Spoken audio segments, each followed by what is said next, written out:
You know, people ask all the time, what's the best poker room in Vegas? Never have any idea what they mean, but I can give a review on some of the rooms that I frequent a lot. So on March 26th, I put up on Twitter how many hours I had since I got here late on January 8th, how many hours I had at every room I played in Vegas so far.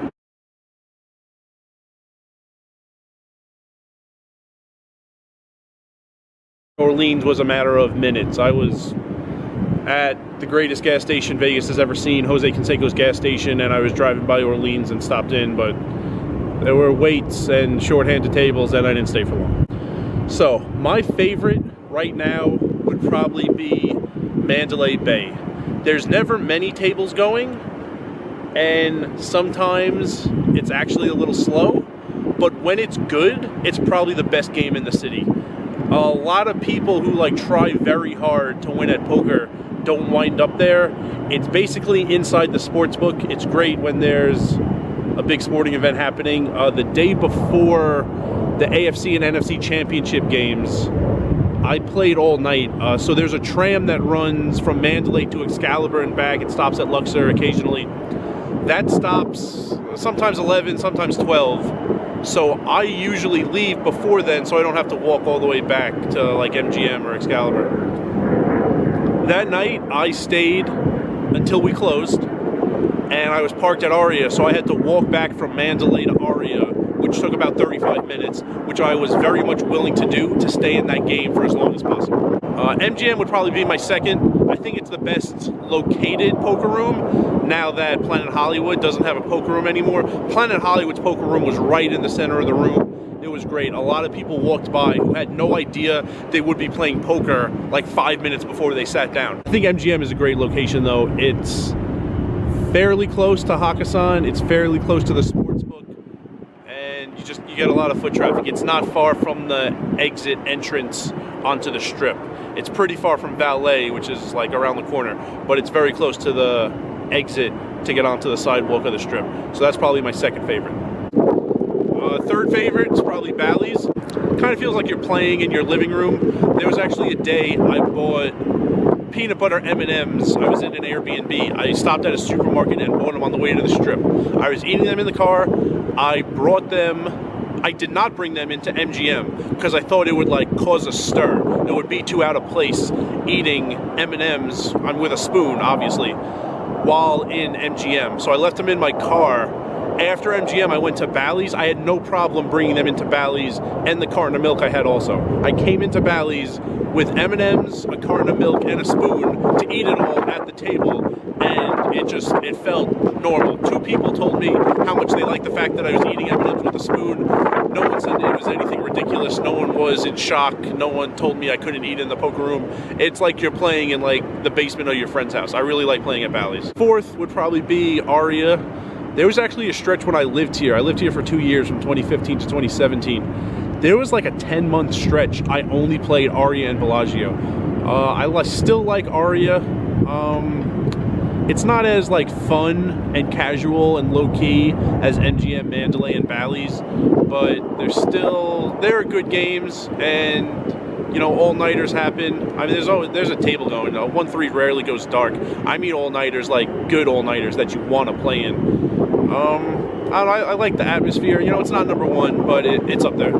Venetian right now would probably be number 5. I haven't played there a ton. I plan on playing there more. You get a nice percentage of people staying at Venetian or the Wynn, which are expensive hotels.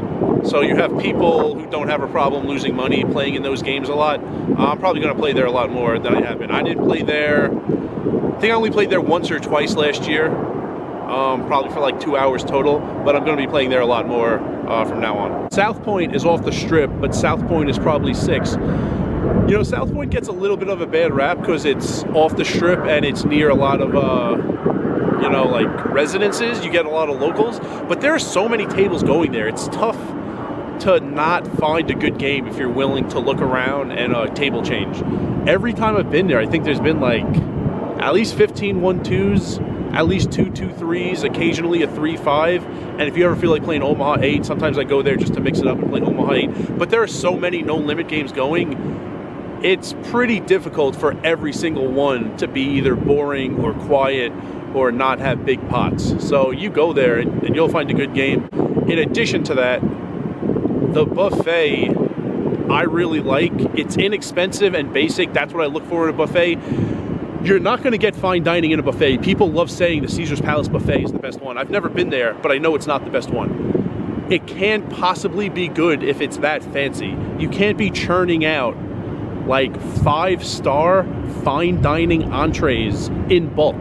That's not how fine dining works. So when I look for a buffet, I look for something good and basic, and that's what South Point is. With a card, it's only, not that you have to pay with comps, but if you just have a player's card with you, the breakfast is like $10 and the lunch is $15. It's very inexpensive, basic, good. I like it. So you don't have to play there that many days. You don't have to go out of your way that often to earn comps for a buffet, which is a nice plus.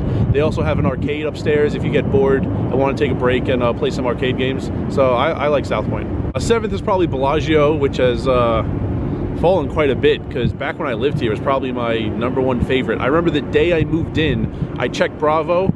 Bellagio had a ton of tables going. I went there, and I basically only went there for like the first month.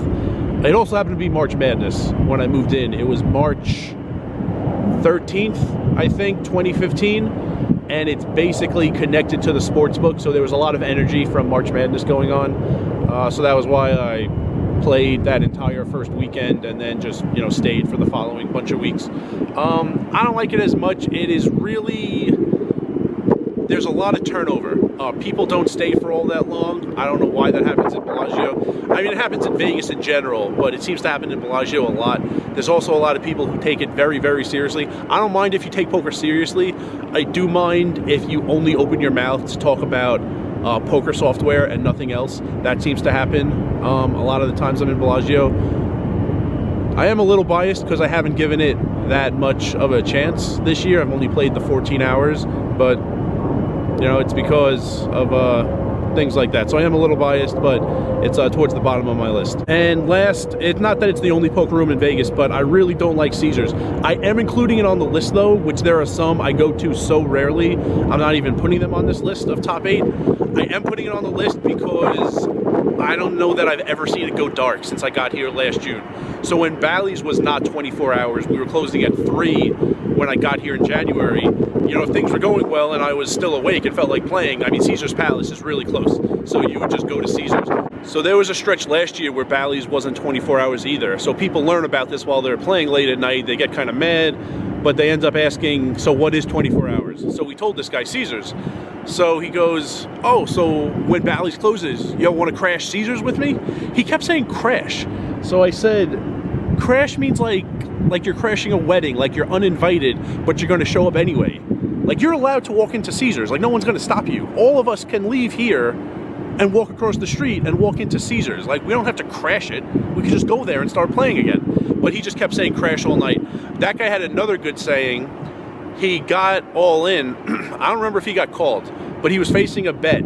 And as he throws his chips in, which was all in, instead of saying all in, he goes, send me to Caesar's, which sounded to me like he was about to die and show up in the afterlife. So I've been meaning to use that when I go all in at one point. I haven't yet, but that was a good all in line, a good alternative to saying all in. Sometimes I say everything as I'm moving all my chips in. I remember one guy on a World Series episode many years ago said I play all my chips, which sounded really stupid, but I've been meaning to say that once also. But send me to Caesar's is a good tagline for your all-ins if you want to mix it up a little. So those are my top 8 poker rooms right now.